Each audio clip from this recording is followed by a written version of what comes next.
Hello and welcome to Synchronicity, talk radio for your mind, body, and soul. I'm your host, Marie Benard, and this is CITR 101.9 FM in Vancouver, or online at CITR.ca, cosmicdimensions.com, empowerradio.com, or on the Co-Creator Network. And today we have a very special guest, Patricia Aburdene. She is the author of Conscious Money, and she's also the author of Megatrends, which is a huge New York Times bestseller, and also Megatrends 2010, The Rise of Conscious Capitalism, which I actually spoke with her about a couple of years ago on Namaste Radio. So I am thrilled to have Patricia back on the show. Welcome to the show, Patricia. Hi, Marie. How are you? It's great to be back. I'm good, thanks. How are you? Just great. Good. So what has changed for you since we last spoke after Megatrends 2010? Well, when I wrote about conscious capitalism in Megatrends 2010, and we talked about that, as you said, I felt that there was something that I was missing. There was another dimension to what was going on, and I started thinking, well, what about conscious finance? What about the decisions that people make in everyday life and in their personal finance? And so I started thinking about that, and I came up with the notion that conscious money is the way you and I make similar decisions to conscious capitalism in our personal finances. Wonderful. Now, this is something, and you mentioned it in the book, and it's really an interesting concept to me because one of the things that I have struggled with in my own financial life and my work life is that integrity is really important to me. So I could make more money working for a company that, you know, swindles little old ladies, but I just can't do it. No, you can't. You can't. And similarly, that exact dilemma that you just described, it impacts you in the way you earn, in the way you invest, and in the way that you shop. I mean, you and I could make, if in our investments, we could make a big fat, 7-8% dividend if we were willing to invest in a tobacco company. Mm-hmm. But could you sleep at night owning a tobacco company that whose product makes people sick? I couldn't. And so the way to go about having prosperity and also honoring your desire for consciousness in your financial choices is to make financial decisions that honor your values, like your value of integrity. And as a matter of fact, in the very first chapter of Conscious Money, I invite people to do an exercise to get them in touch with their values. And I asked them to start with the 5 values that resonate most for them, and then to try to reduce it to 3, and then finally, if they can, to pick the one value that resonates the most for them, and then to talk about how that value would impact some of their financial decisions. And you just gave me a great example. You could make more money working for a company that swindles little old ladies, but you're not going to do it. You're going to work for a company that has integrity. Exactly. And so now this is sort of a frustration, and maybe it's none of my business, but sometimes I do see people who call themselves conscious, call themselves spiritual, and they say, oh yeah, I want to support the environment, I want the world to be a better place, yet the people they vote for or the investments they make don't reflect the values that they say they have. And so to me, that's frustrating because I feel like they're contradicting themselves. Well, there's a reason for that, and the reason is that conventional money thinking tells us that values play no role whatsoever in our financial choices. And even though we may want to invest with our values, for example, or to take a job that honors our values, that kind of groupthink is hanging over our heads, and it can tend to influence people more than they would like. But the truth is, the fact is that values shape our decisions, and decisions write the story of our lives and our money life. So values really are important to the choices that you make in life and the choices that you make financially. One of the biggest messages that I have in Conscious Money is that you can most certainly thrive financially and honor your values at the same time. And I give many examples of investments and of shopping choices and of working choices that actually do that. Yeah, Patricia, it's interesting because in Megatrends 2010, The Rise of Conscious Capitalism, you talked about how conscious companies actually, I mean, they end up making more money in the long run because they have higher productivity. Their clients are happier. Their employees are happier. They have clear mission statements that are not just about making money. They're about serving the planet or serving people. And so at the end of the day, they end up being more profitable than these companies that will make profits at all costs because they're answering to shareholders. So can you tell us a little bit about that and how it relates more on a personal level to conscious money? What you just described, Marie, is something that John Mackey, the CEO of Whole Foods, one very, very conscious company. Do you have Whole Foods in Vancouver? I believe we do, yes. Very close.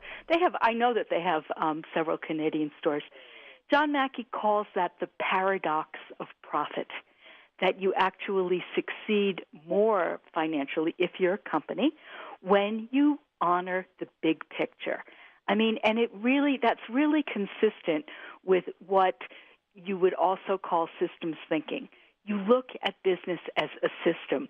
And conventional capitalism, conventional business, looks at business as a way to make money. That is a very limited and purposeless way to look at it. And as studies show, one particular study that I really must mention to make this case, so that our listeners know that the things I'm talking about here are based on research. I'm a major research nerd. I have 30 pages of footnotes in Conscious Money, so this isn't just wishful thinking. So this one study of 28 companies that I describe and have all the footnotes to, including, just plain good companies like Southwest Airlines, Honda, Costco, Whole Foods, Google, those kinds of just good, solid companies. Over a 10-year period, those companies outperformed the U.S. stock market. Excuse me for having to use a U.S. metric here, but no worries. The U.S. stock market by a factor of 10. In other words, they were 10 times. The stock value of these companies were 10 times better than those of the market in general. So it's really a substantial difference. And so when you start to change, a lot of what we're talking about in Conscious Money is changing the way that we think and getting freer and freer of the conventional mindset that says greed is good. You've got to be a bad person if you want to be successful financially. That just simply is a lot of mythology that we're going to be a lot better off getting rid of. So thank you for that, Patricia. And actually, I did go through the exercise on your values, your top values. Oh, you did? Great. I did, yeah. And I highlighted some of the big ones. Freedom and integrity were the top two, the first two that I highlighted out of the list. And because I was supposed to pick more, I went through and I picked fun, of course, love, meaning, personal growth, practicality, respect, and self-respect. But the one that the two top ones that I starred were freedom and integrity. And so for me, like a lot of the times I feel, and I can imagine that other people who are listening to this right now can get frustrated because sometimes they'll be working for a company where they're kind of dependent on that paycheck, and then they slowly start seeing that the company is not doing good business practices, and they may do their best to make positive change wherever possible, but sometimes companies are just not open to that.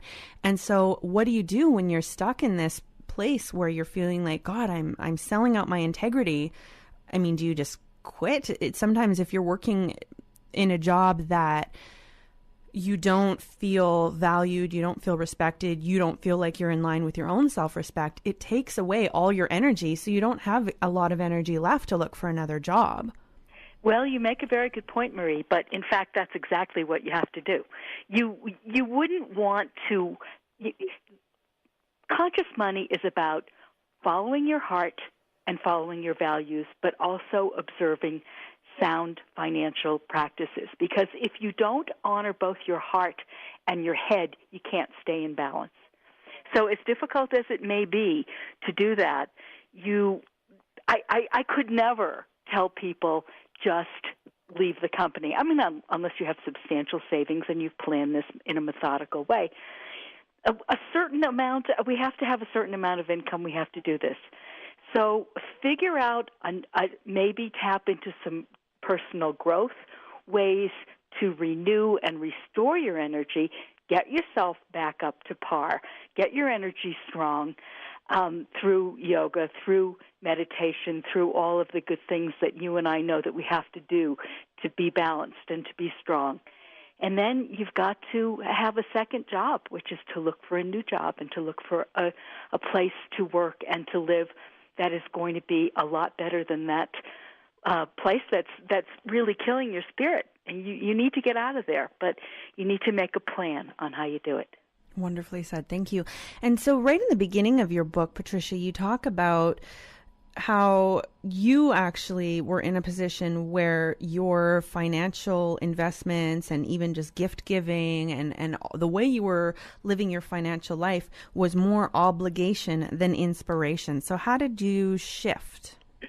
Well, that was a story. That was a story. I decided I really needed to tell my personal story because you can't write a book like this and have it be abstract. I mean, there are enough abstract financial books. So I told the story of my own life. 15, 20 years ago, I had a lot more money than I do today.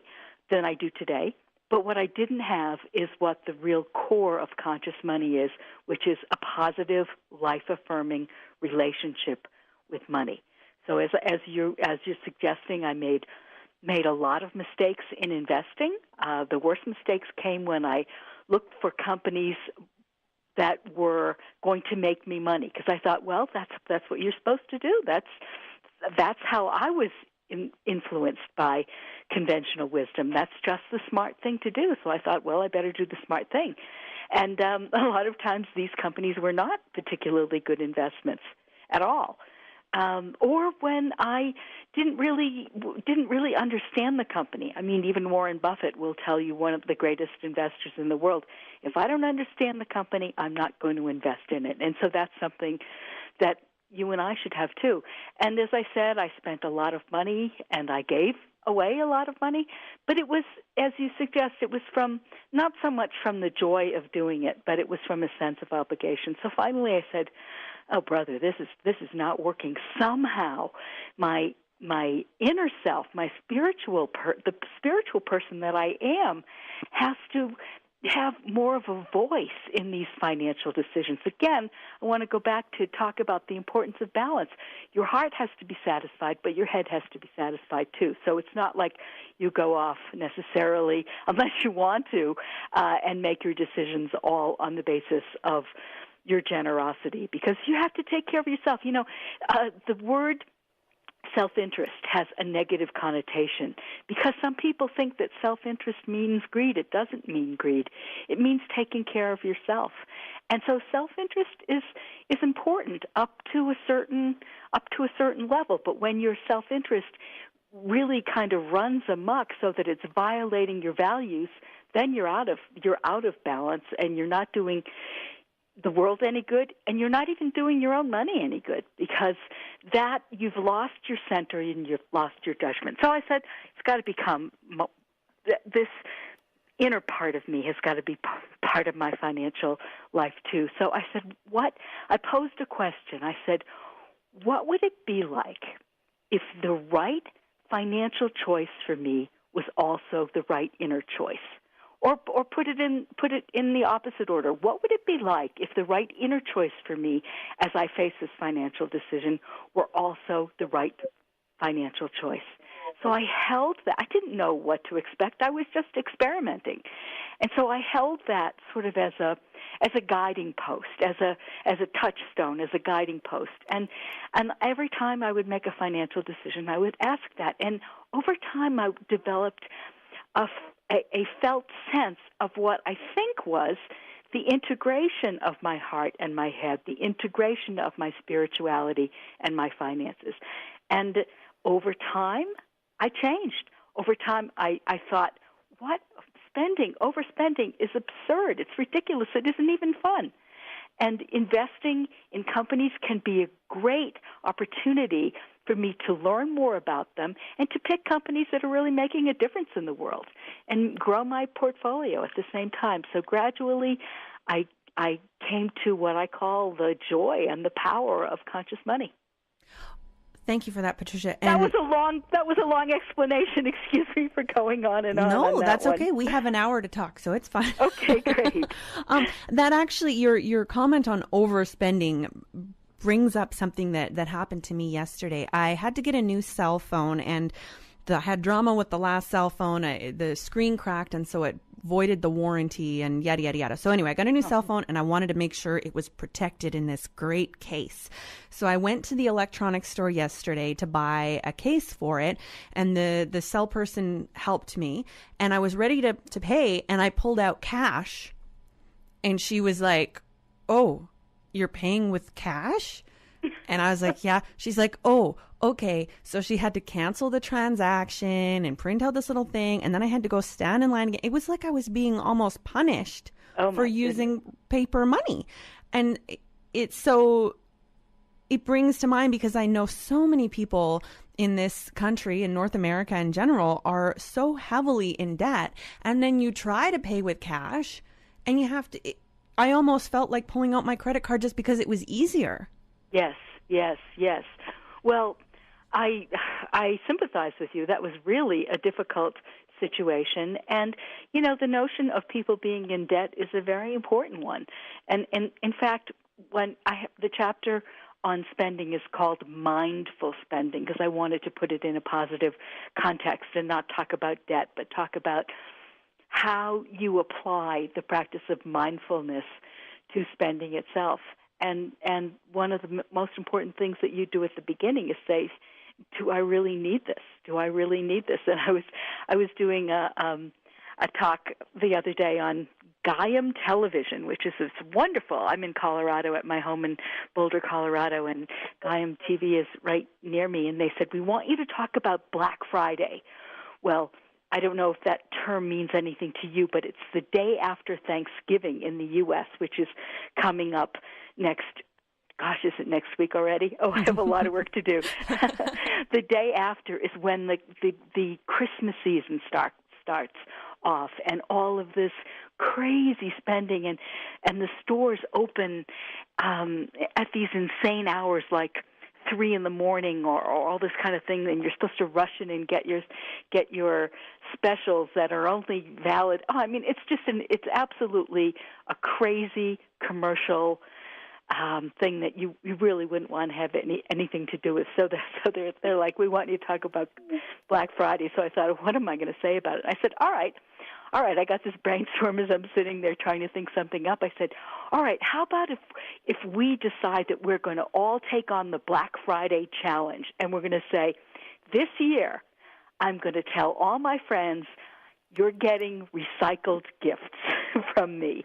It's going to be either something handmade or something that I already own that I think that you would like. Wouldn't that be an amazing thing? And, of course, if an economist heard me say that, they'd probably fall on the floor and think about and say, oh, my goodness, what are you doing to the U.S.? You're going to destroy the U.S. economy. But, in fact, to break out of meaningless consumerism, we have to take steps like that. We have to be willing to say to our friends and our relatives, this year you're going to get something very meaningful from me, and I probably won't, and I won't have to go to the mall to buy it for you. So when you can be mindful like that, then you can spend money in a way that's meaningful for you on things that are important to you. And there are many ways of spending that you can spend in ways that are consistent with and in ways that embody actually and express your values. Many ways.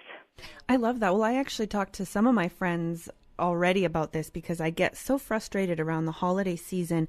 I feel this obligation, like you were writing about, the obligation rather than inspiration. And it's like we exchange cheap pieces of plastic or whatever, or gift cards, right? just things that I don't want, add to clutter that I feel like I have to hang on to for a couple weeks and then ends up in the recycling bin a couple years later. For what? For a mindless kind of economic expansion that is not serving any purpose is for what? And so when we're conscious about money, we're deciding we're going to break away from the mindless sort of group think of money and finance, and we're going to plot our own course. And it may involve spending money on something. What if you were a big advocate of social justice and a big supporter of the free trade, the fair trade movement, for example? You might decide that you were going to give a friend a gift of a fair trade chocolate. And you'd know that your friend was going to enjoy some chocolate and know that it was made where farmers were treated fairly and properly. Maybe it's even fair trade organic chocolate. We can make choices that are mindful and thoughtful and that don't necessarily have to be anti-consumerist once we've broken away from a primary consumerist culture and broken away from that pressure. So that's the most important thing. So when we move away from that and when we are more conscious about the way that we spend and earn and invest and contribute, that's a part of it too. When we do these things with greater awareness and in alignment with our values, we make the world better for ourselves, for others, and for the planet at large. Wonderfully said. Well, Patricia, it is time for a break, so we will be back in just a moment. This is Synchronicity, talk radio for your mind, body, and soul. I'm your host, Marie Benard, and we are speaking today with Patricia Aburdene about her new book, Conscious Money, Living, Creating, and Investing with Your Values for a Sustainable New Prosperity. Welcome back to Synchronicity, talk radio for your mind, body, and soul. I'm your host, Marie Benard, and you can find me at spiritualshow.com. And right now we are speaking with Patricia Aburdene. She is co-author of the New York Times #1 bestseller, Megatrends 2000, as well as Megatrends 2010, The Rise of Conscious Capitalism. And today we are speaking about her latest book, Conscious Money, Living, Creating, and Investing with Your Values for a Sustainable New Prosperity. So speaking of conscious money and conscious spending, where do you recommend people most consciously pick up your book? Well, certainly at your local bookstore, if you have a local bookstore, and if they have it, I hope they do, then you could also find it online at Amazon.com or at Barnes & Noble. Wonderful. So let's get back to, now, I'd like to talk more about mindful spending, and also you talk about goal setting, but rather than setting a goal with your mind, you wrote about, instead of setting goals, creating the intention to recognize the goals you authentically desire. Can you explain the difference there? I think that when you set a goal, you're relying mostly on your mental attributes. There's nothing wrong with your mental attributes. It's very important to have a sound working mind.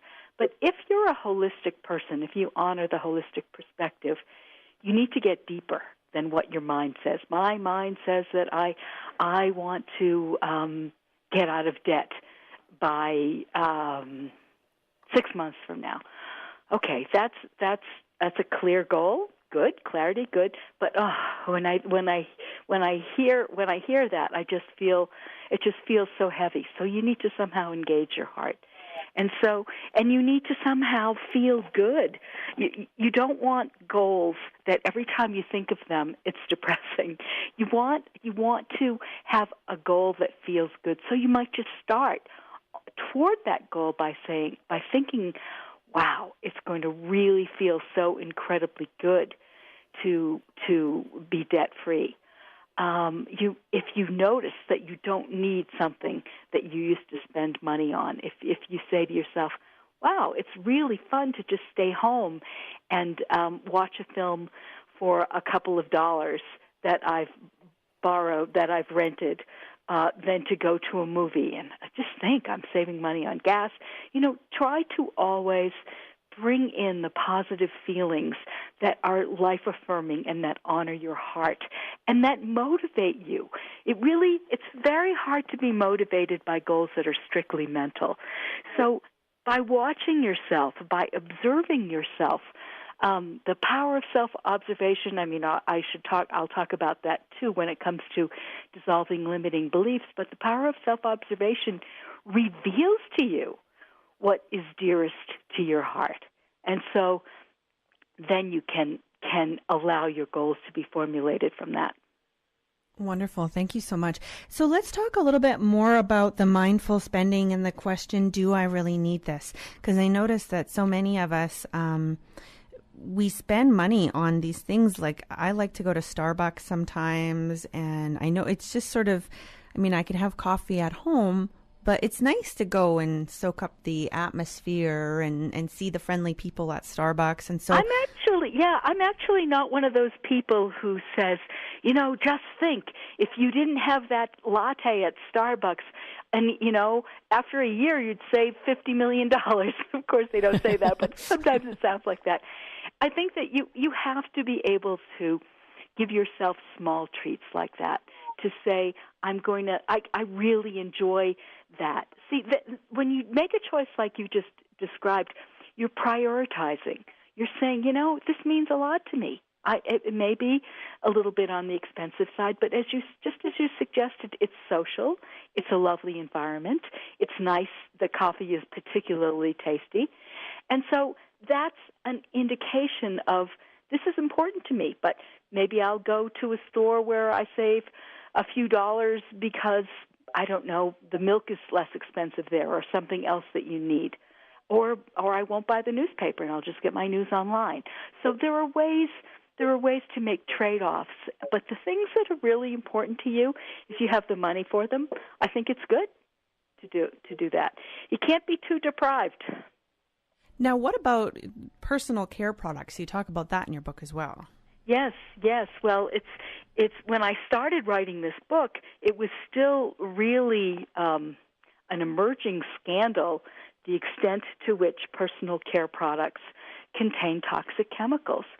Since in the last 2 years there's been an accelerated amount of awareness of how many toxic chemicals there are in the personal care products that you and I use all the time, whether we're talking about shampoo.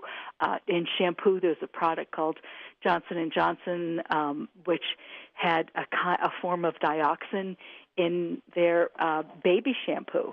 And just within, I think it was the last 6 or 9 months, they agreed to slowly phase out this, known carcinogen from a baby shampoo. It's absolutely scandalous that this kind of thing has been going on and continues to go on. There's one mainstream company called Clorox, which finally decided, after activists bothered them for a very long period of time, to disclose all of their chemicals. I just want to know. It's not like,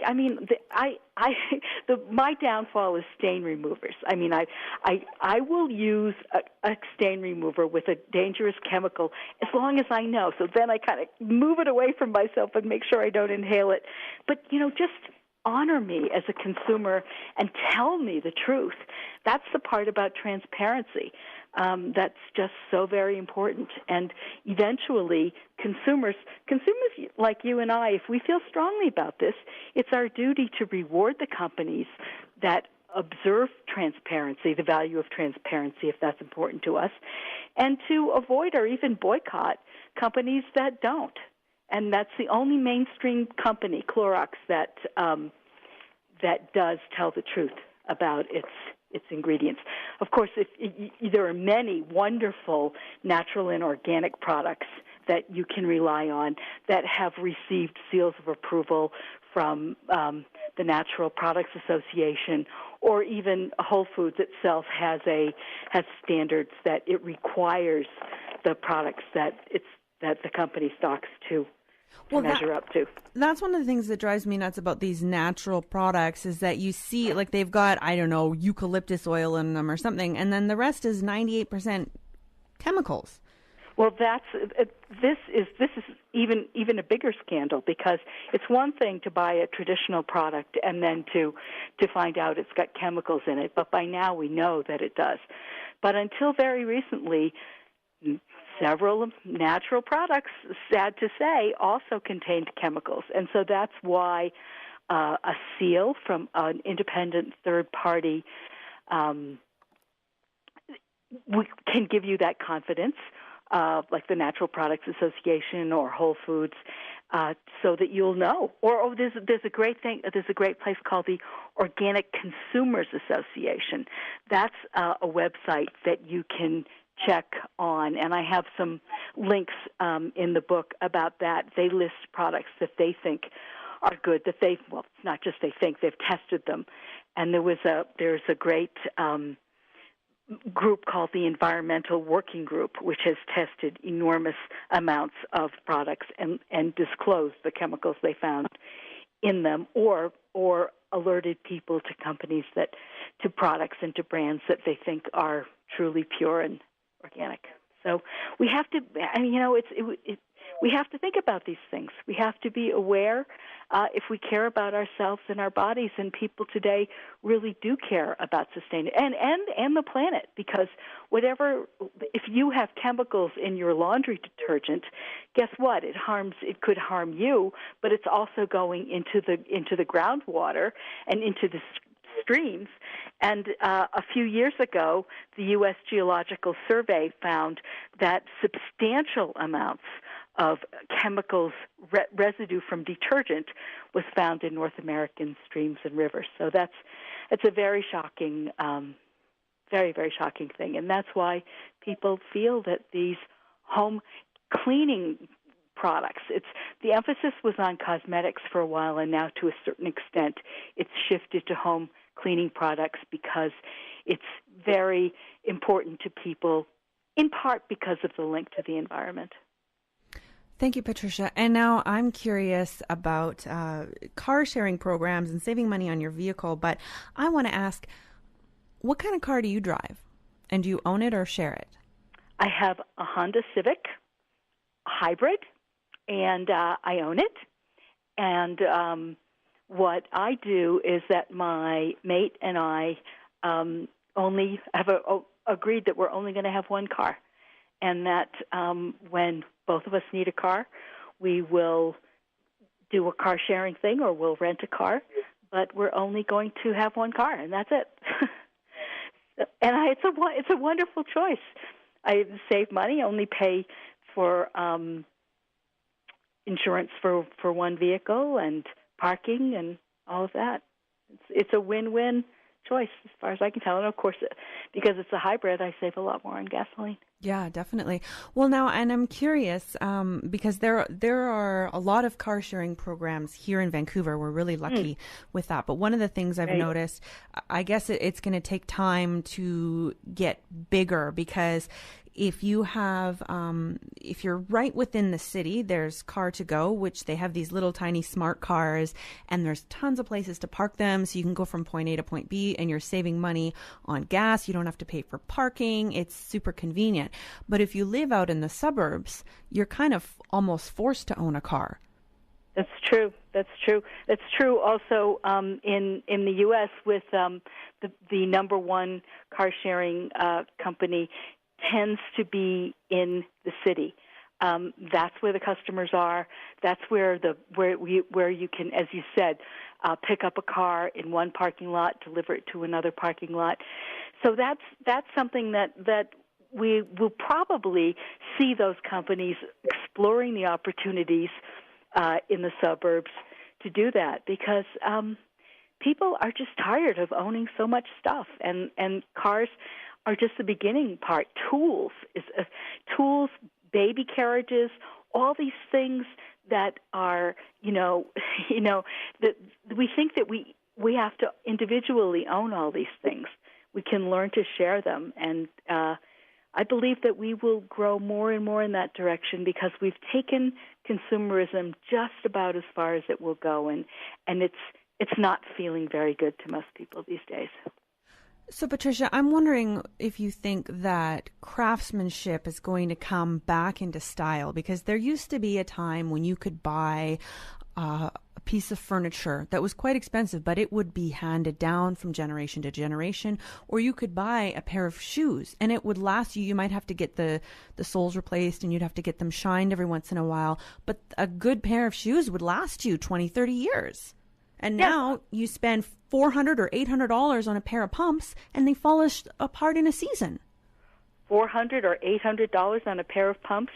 Oh, my goodness. Well, not me, but I mean, some people. I look at these because I've been looking for a good pair of shoes. I am willing to invest the money in a couple of pairs of good shoes that are going to last me.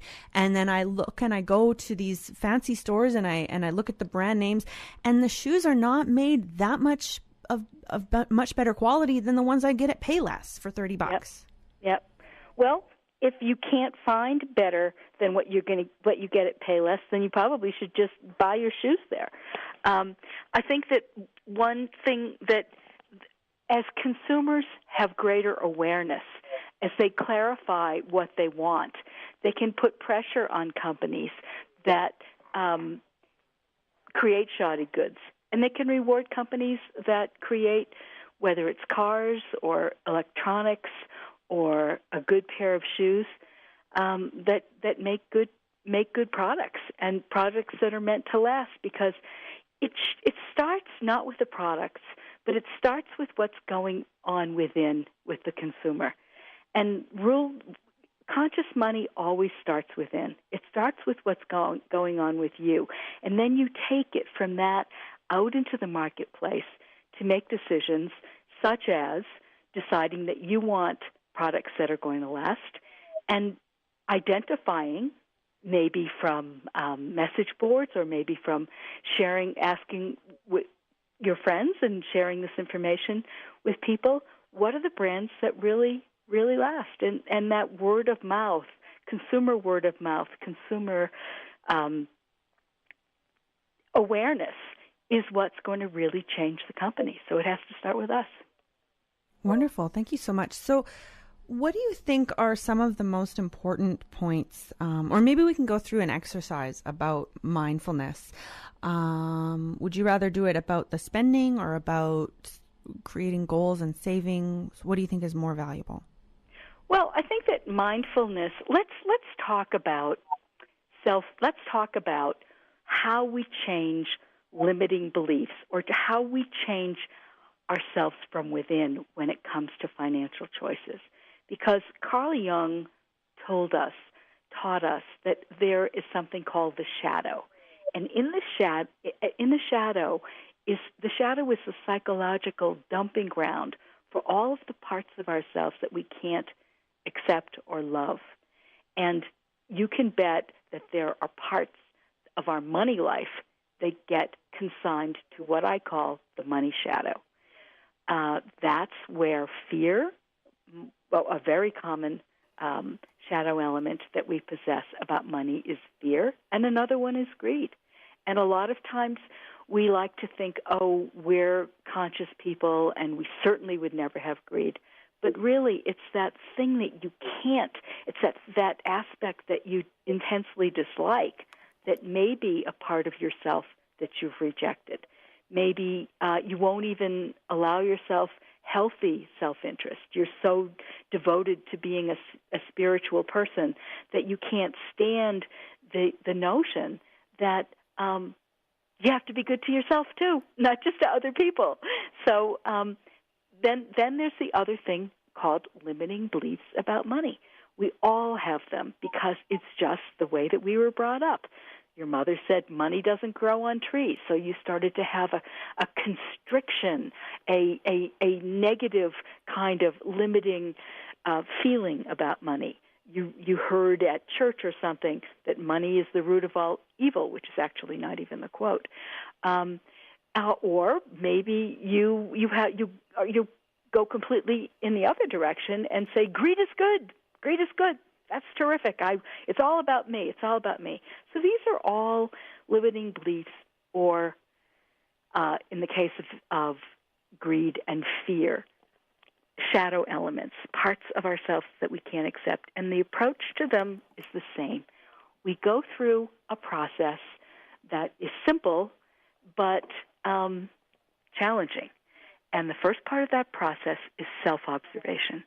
We look at ourselves. We notice, what kinds of thoughts am I having, in this case, about money? If you were doing a program on relationships, it might be, what kind of thoughts do I have about the opposite sex, for example? If you were a gal, how many times a day were you thinking men are jerks? Men are just jerks. Or if you were a guy, you might notice that the thought comes up for you, women just take you for granted. Women just take you for a ride, or women are never satisfied. Or when it comes to money, what are the kind of recurring thoughts that come to you or to me about money? They might be something like, I don't have enough. I'll never have enough. Or they might be, I always tend to get stuck in jobs that pay me well, but that are not fulfilling. So notice the themes of your thoughts. So that's the self-awareness part. Now, that's step one. There are just 3 steps here. And Thank goodness 2, you're going to tell us more. It's like, okay. Step 2, what do you think it is? It's not to change. It's not to change those thoughts. It's to just accept them. Just to say, wow. And in fact, maybe even give you a little reward and saying, wow, that was a good catch. I never even realized I was having those thoughts until I started paying attention. Continue to observe yourself. Continue to accept these thoughts, which may appear very negative. But to try to change them too early is a very bad mistake, and it's why affirmations don't work, because we haven't accepted ourselves, and we haven't loved ourselves and said, wow, look at you had that thought, wow, good catch. So then, finally, when you've observed yourself for a long time, when you've accepted these thoughts or the fear you have about money or the greed that you have about money, whatever it is, then you say, okay, now you get to the transformative part. And you say, how would I like to feel about money? What would I like? What are the kinds of money thoughts I would like to have? Maybe it would be something like, I don't know, every time the money's always there. Everything's always worked out fine so far in my life. Or I have friends that love me. I have friends and family that love me, and I'll ask for their help and their support, and somehow we'll all get through this together. So when you get to step 3 and the transforming thought or feeling or what you want to have going on within yourself about the topic of money or any other topic for that matter, it's important that you believe that it's possible. So every word that you say is important. Instead of saying, my greatest wealth lies within, you might want to say, it may turn out or it may be that my greatest asset, financial asset, lies within myself. So you have to do it gently and caringly and lovingly. And that's the only way we change. Wonderful. Well, now I'm curious, what if someone says, I want to break away from working for someone else and I want to create my own business, and I know that I have these inner resources, I have a lot of information to share, but I don't know where to start. Do you have any ideas for how people come up with how they want to start a business? Well, I have a whole section in Chapter 4 of the book on conscious capitalism about small business people who do exactly that. So that would be the place to start. Finding other like-minded people, studying about, is there a study group, a thought group, a book group about entrepreneurship in your local community? Are there places where people who are like you tend to be? Usually when people, it's sort of like changing those money shadows and those limiting beliefs. Usually when people become successful entrepreneurs, it's not that they woke up one day, quit their job, and started a business. It's that they loved doing that so much. They loved doing whatever their thing was, whether it's, I don't know, flower arranging or catering, that they did it very slowly and very organically, and then it overtook their day job. They had to quit their day job because they had so much going on in their part-time job that it became a full-time business. So slow organic growth is usually the best way, rather than this dramatic change. I'm gonna take all my life savings and invest it in the business, and sometimes that doesn't work out so well. So growing a business organically as a small-time entrepreneur is by far the best way to do it. Oh, that brings up another question, and I know we're almost out of time, but did you study the Amish at all? Because I read an article the other day about how you can learn a lot about sustainable business practices from the Amish, because they start out with very little money, yet they're actually very successful. They have a lot of financial holdings, even though they're living so simply. Oh, Marie, I hear a financial bestseller right there. Is that going to be your next book? How to succeed and win prosperity by studying the Amish. I have not, but it sounds absolutely fantastic, and I would love to do it. Cool. Well, I'm not good at research, so I don't know if you want. There you go. Maybe that'll be your next book. That would be exciting.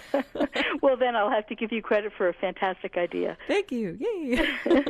All right. So we have just a few minutes in this show before Parts Unknown comes up here on CITR.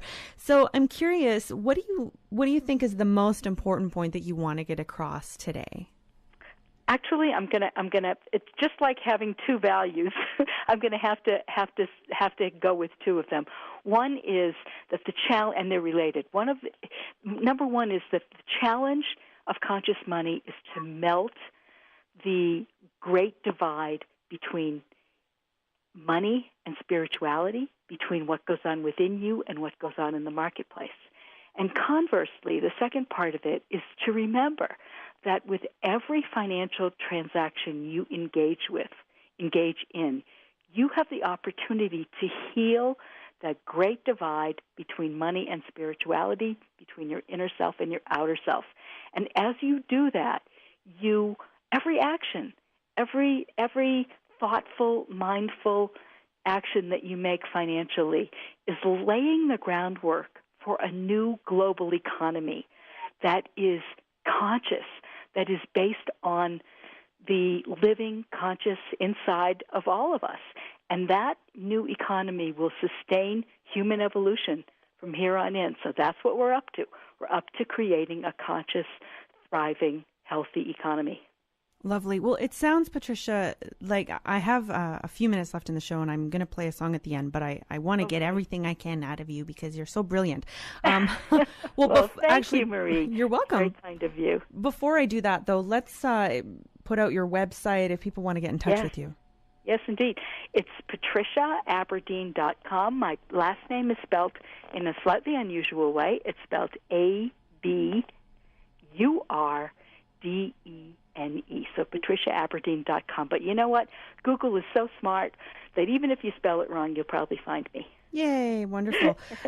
So now you mentioned the global economy, and we are getting close to December 2012. So do you have any, from a conscious money perspective, or just your own personal beliefs about this whole frenzy about the end of the world in 2012? What do you think? I think we'll probably wake up on January 1st, 2013, and most of us will still be here and the world will still be here, but the challenge of transforming that world, whether it's through conscious money, conscious relationships, conscious health, will be what's really up for us. I think that's going to be the big theme of 2013. Okay, it's 2020. We got through 2012. There were some pretty bad parts to it, but we got through it. Now what? And the answer is now we start to live our lives consciously by making choices that make sense for us, both from within ourselves and out in the world. We marry inside and outside. We marry heart and head, and we move forward in our lives with a clear direction coming from that powerful, powerful place of heart and head being going in the same direction. That is so beautiful, Patricia. And so now tell us what's coming up for you next. You're doing this show on Gaiam TV. I guess people have to be a subscriber to that. I think the news part that I was on, it was a show. I was on the news show. It's not that I have my own show on Gaiam TV. Although, if you're listening, Gaiam TV, we can talk. But I have a lot of new ideas for new directions next year, and I'm not going to write a new book. I've got between the Conscious Capitalism book and the Conscious Money book, I have plenty of content, as they say these days, and I'm going to look at putting it out in different ways. I'm going to look at doing workshops. I have a dream of certifying financial professionals in the conscious money approach, in how to work with your clients about their values and take them through the exercises and all of the exercises that I have in the book. This is an unusual book for me because some people say, wow, it's a workbook as well as a book, and that's true. I have a lot of exercises, and I try to get very, very practical with people in this book. I love it. Well, you have thank you so much for writing this book. Thank you so much for being on the show. And I love the idea about training financial advisors on how to do this because we need a lot of work in that area. We do. That's so true. It's always such a pleasure to speak with you, Marie. You have the best questions and really bring it home to yourself. I really appreciate how you've done that in this conversation. Thank you so much, Patricia. Well, it's been a pleasure, and I'm going to play a song, so I'll let you go. But again, patriciaaburdene.com is your website, and the name of the book is Conscious Money, Living, Creating, and Investing with Your Values for a Sustainable New Prosperity. Thank you, Patricia. Thank you. Have a wonderful day. Take care. All right, so that is it for Synchronicity here on CITR. I'm your host, Marie Benard. You can find me at spiritualshow.com. Be well. Namaste.